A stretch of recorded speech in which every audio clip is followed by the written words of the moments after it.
And you heard what she said in there in when she was apologizing to Dana Bash for her behavior. You know what you heard what she said? Ever since Charlie Kirk. She's scared. Rightfully so. Because what Charlie Kirk showed her, and probably a lot of MAGA pundits and podcasters out there, is that you better mean what the hell you say, because you could have to die for it. So you better mean it. And a lot of these MAGA right-wing, alt-right people are just yappers. They're just saying the thing that's going to get them the views, get them the likes, get them the monetization deals, the brand deals. That's what they're saying. A lot of these people don't really believe in everything that they're saying. And it seems like she got a wake-up call with that Charlie Kirk situation. She was like, damn, do I really believe in this hard enough to die for it? So I do also think that she probably is experiencing somewhat of a mindset shift and a paradigm shift. She got a big fat wake-up call with Charlie Kirk, and she made a point to mention that. Because a lot of, like I said, a lot of these right-wing pundits, they just talking shit. You know, I can't remember who it was, but there was it was like CNN or so. This is a long time ago. And they were saying, like, what you don't understand is that a lot of these right-wing pundits who come on these shows and say the most egregious things, a lot of them, they will, as soon as the cameras shut off, they're like, haha, that was great. So much fun. It's all an act. You think these Fox News hosts, it's all an act. But now folks are realizing that it's an act that can get you fucked up. So you better really believe what the hell you're saying if you're going to put yourself in jeopardy. So I can see both sides. And I think that two things can be true. I think that Marjorie Taylor Greene is a savvy politician who sees that the ship is sinking, that the MAGA ship is going down, and she doesn't want to go down with the ship.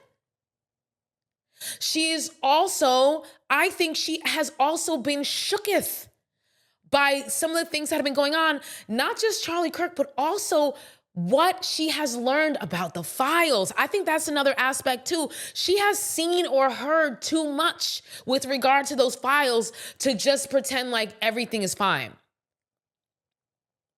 Remember, she sat down with some of the Epstein survivors, her, Nancy Mace, and Lauren Boebert. And remember, they came out of that meeting. Nancy Mace came out of that meeting with the Epstein survivors in tears. They heard a lot of fucked up shit in that meeting. And remember, that was when the representative came out. The Democratic representative, Stanberry, I believe. And she came out, and then she was one that was like, make no mistake, this is deeper than a sex trafficking ring. You know, there are foreign governments involved. So I feel like Marjorie Taylor Greene got her timbers shivered after, what's his name? Charlie Kirk got taken out, and after seeing or hearing what was in those files. I think she's a little scared. And I think that she's like, this is nothing to play about. And she's trying to get out of Dodge before it comes to bite her in the ass. So, you know, I do think, you know, I think that, you know, of course, she's probably pivoting. She might try to run for the Senate. She might try to run for governor of Georgia. And so she's trying to have more of a, you know, I'm here for all the people, not just MAGA, not just Donald Trump. You know, she's trying to shift her messaging, right?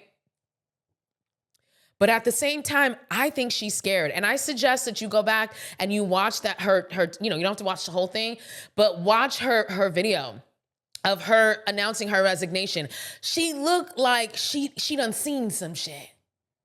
She giving the you know, ghost, I done seen a ghost look in them videos, in that video. So, you know, I think two things can be true. And it's interesting. One of my favorite astrologers online, oh man, I don't remember her name. Well, sorry guys. But one of my favorite astrologers online, she read Marjorie Taylor Greene's chart. And this is actually before Marjorie resigned, just like during the time that she's been kind of going back and forth and having this change of heart out of nowhere. So she read her chart and she was like, you know, guys, based on what I'm seeing in her chart, this shift is genuine. This shift is genuine. She said, this astrologer, she was like, listen, and I hate to say it, she was like, you know, I can't tell you how many times I've wanted to, you know, have 30 minutes in a room with the door shut with Marjorie Taylor Greene. But I have to say that according to her chart, yeah, she's having an awakening. She's waking up and realizing that, you know, the way she's been going hasn't been the best for her and it's going to lead her down an even darker path. So, like I said, I think two things can be true. Do I think that Marjorie Taylor Greene is genuinely having a change of heart? Yeah, I think she got scared into it. I think Charlie Kirk and whatever she's seen and whatever she's heard about what's in them Epstein files, I think that scared her. And I think she's also a savvy politician who's gonna shift when she needs to shift. So we'll see what comes down the pipe with Marjorie Taylor Greene, what's in the future for her. Because I guarantee you, folks, this is not the last that we're going to hear from her. I promise you that. And I hope she starts speaking, okay? I know the Trump administration is scared because Marjorie Taylor Greene is a loose cannon. She's a wild card, you know, and it's all good when that wild card is on your team. You know, when the dog is out there barking and biting at everybody else, it's all good and it's all fun and games until that dog turns around and starts barking and biting at you. And Marjorie Taylor Greene is a dog.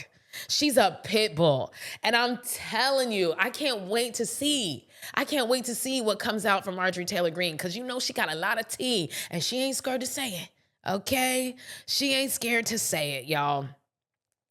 All right. Also, another aspect of Marjorie Taylor Greene before we move on, I just have to add, Marjorie Taylor Greene's always been two-faced. She's always been a two-faced hoe. We know, for those who don't know, I mean, Washington insiders have always said this, that the person you see on camera is very different than the person that they experience off of camera. And it's not just, you know, her colleagues and her peers in Congress saying this, even people in the town. You know, people were talking about how when she comes into restaurants, she is like a pleasant, a joy. She's kind, she's respectful, she tips well. This is, you know, the tea in Washington about her. And AOC and other people have said that she's very different on camera than she is off camera. So again, this has always been her thing. She's always been a two-faced hoe. So, you know, like I said, we'll see what comes down the pipe with Marjorie Taylor Greene.